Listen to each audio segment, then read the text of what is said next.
Isang mapagpalang umaga sa ating lahat, mga kapatid ko kay Kristo, mula sa The Solid Rock Morning Devotion.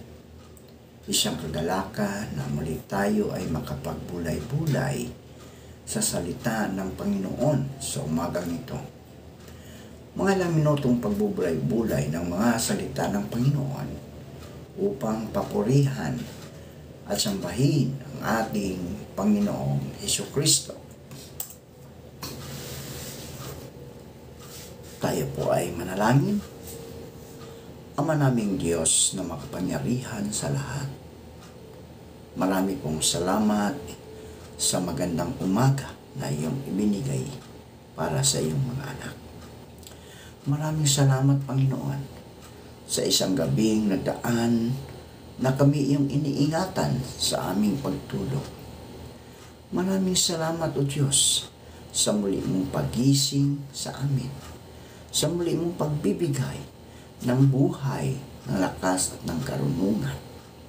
Sa umagang ito, Panginoon, unang araw ng linggo, Lunes, dalangin namin, O Diyos, na sa aming pagbalik sa aming mga trabaho, Ikaw po ang siyang manguna sa amin.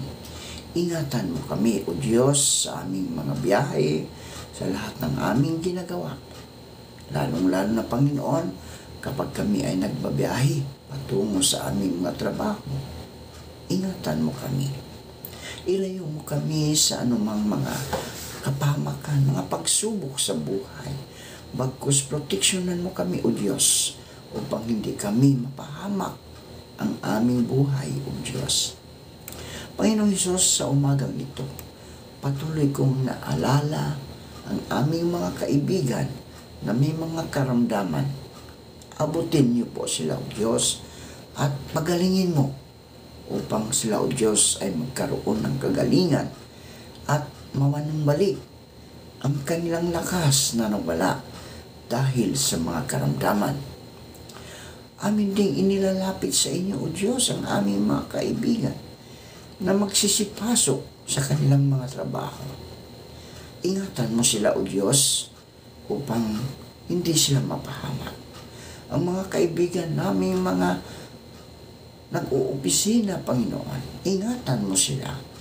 Ang mga estudyante, Panginoon, na magsisipasok sa kanilang paaralan, ingatan mo sila. Ang mga guro, Panginoon, na patuloy na nagtuturo sa mga kabataan upang mahubog ang kanilang karunungan, Panginoon, lalong-lalo na sa values o Christian values, Panginoon. Tulungan mo sila. Ingatan mo sila, Panginoon. Ilayo mo sila sa anumang kapahamakan. Amin ding inilalapit sa inyo, O Diyos, ang mga kaibigan naming mga security guard na patuloy na nagbabantay sa bawat establishmento upang hindi mapahamak o manakawan ang mga establishmentong ito, Panginoon. Gayon din po, O Diyos, sa mga kaibigan naming mga traffic enforcer, patuloy mong ingatan, ilayo mo sila sa mga tukso, Panginoon, upang hindi sila, O Diyos, madala sa agos ng buhay dito sa mundong, Panginoon. Lord, sa umagang ito, amin din naalala ang aming mga kaibigan na mga magsasaka. Patuloy mo silang ingatan sa kanilang pagsaka, Panginoon. Ilayo mo sila sa anumang kapahamakan. Gayon din po sa mga kaibigan namin, mga mangingisda. Patuloy mong ingatan sila, O Diyos, sa kanilang pangingisda upang sila, O Diyos, ay maraming mga pagkain ang maihanda sa harapan ng bawat mga anak ni Panginoon. Lord, amin ding inaalala sa inyo ang aming mga kaibigang naghahanap ng trabaho. Ito man ay lokal o abroad, naway makasumpong sila ng magandang trabaho sa tulong ng iyong banal na Espiritu Santo. Amin din inaalala, O Diyos, ang mga kaibigan namin na magbi-birthday sa araw na ito. Pagpalain mo sila, O Diyos, ingatan mo sila. Ang aming mga kaibigan na magsiselebrate ng kanilang wedding anniversary, patuloy mo po silang proteksyonan, Panginoon. Maghari ka sa buhay ng mga mag-asawang ito, Diyos, upang ang pag-ibig, kapayapaan ay patuloy na namamayani sa kanilang mga tahanan, Panginoon. Lord, sa umagang ito, patuloy ko rin idinadalangin sa inyo ang aming mga kaibigang, mga OFW. Patuloy mo silang ingatan sa ibang bansa, Panginoon, upang hindi sila mapahamak. Magamat malayo sila sa kanilang mga mahal sa buhay, Lord, Ikaw ang Diyos na siyang nagbibigay kaaliwan sa bawat mananampalataya na iyong mga anak, Panginoon. Maraming salamat po sa mga katugunan sa aming mga panalangin. Sa pangalan ni Jesucristo na aming Diyos at tagapagligtas. Amen.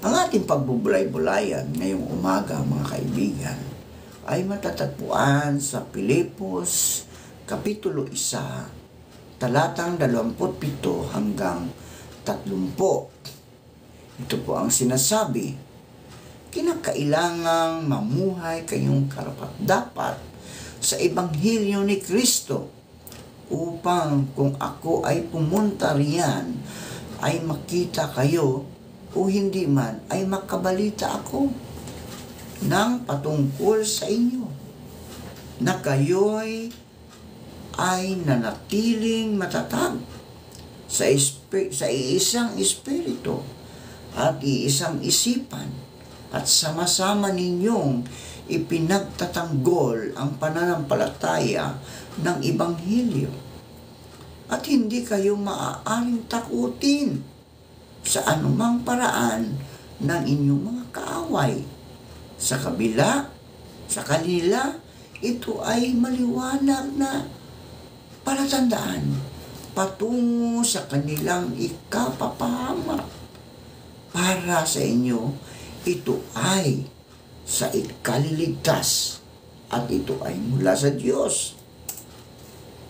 Sapagkat ipinagkaloob sa inyo alang-alang kay Kristo, hindi lamang ang sumasampalataya sa Kanya, kundi ang magbata rin naman ng hirap alang-alang sa Kanya.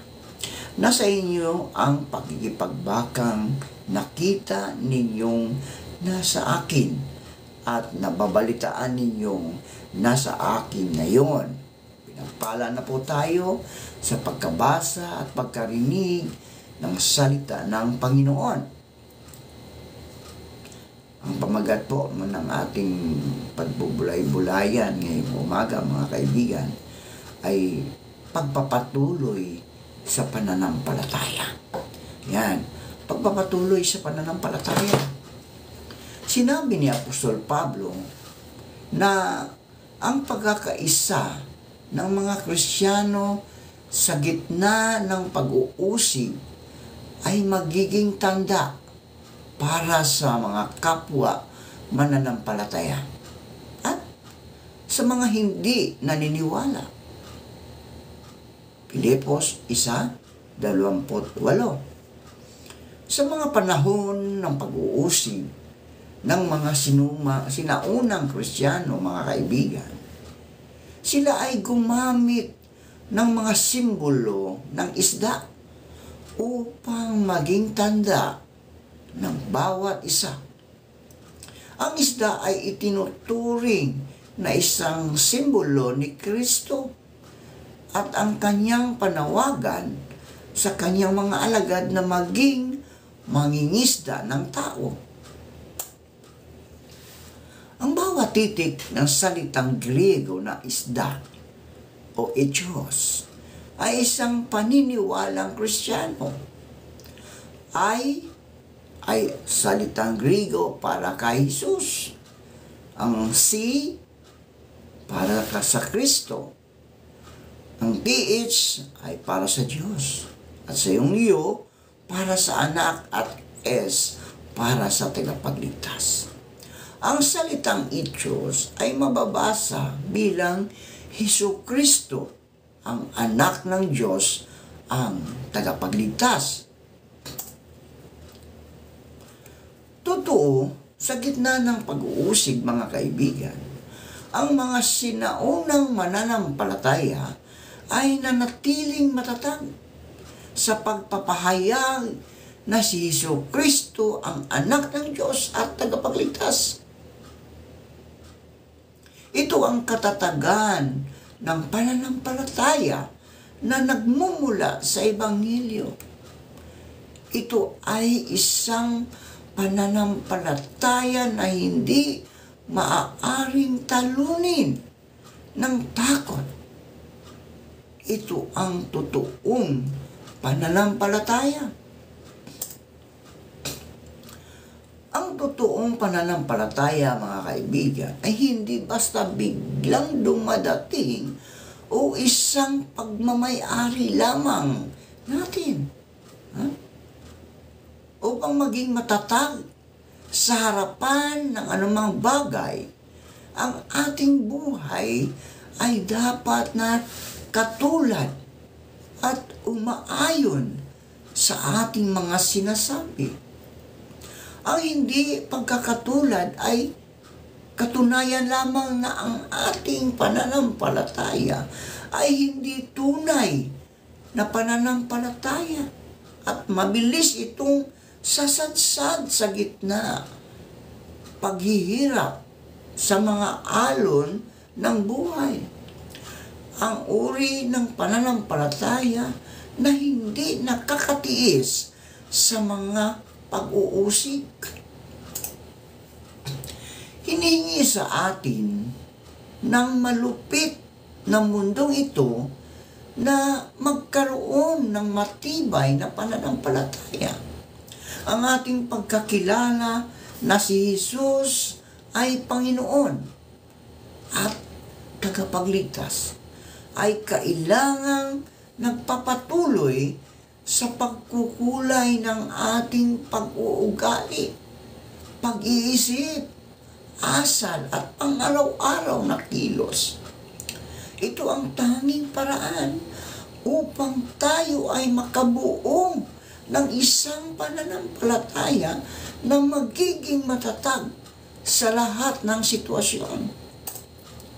Manalangin tayo. Marami pong salamat, Panginoon, sa mga salitang aming na pagbubulay-bulayan ngayong umaga. Naway ito'y aming gabay bilang mga anak mo, ang aming pananampalataya, at maging gabay ito sa pang-araw-araw namin na buhay na aming gamitin ayon sa iyong mga salita, Panginoon, ang aming mga kilos, pananalita na ay dapat makikilala ka sa pamagitan ng iyong mga anak. Sa umagang ito, pagpalain mo po ang lahat ng nakikinig at sumasampalataya sa iyong mga salita.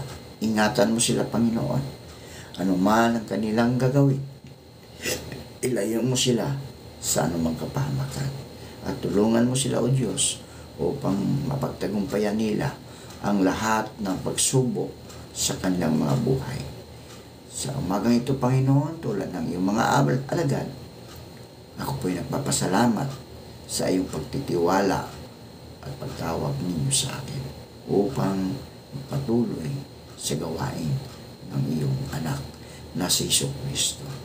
Maraming salamat po, at ang lahat ng ito ay aking ibinabalik na may pagpupuri at pasasalamat sa matamis na pangalan ni Jesucristo na aming Diyos at tagapagligtas. Amen.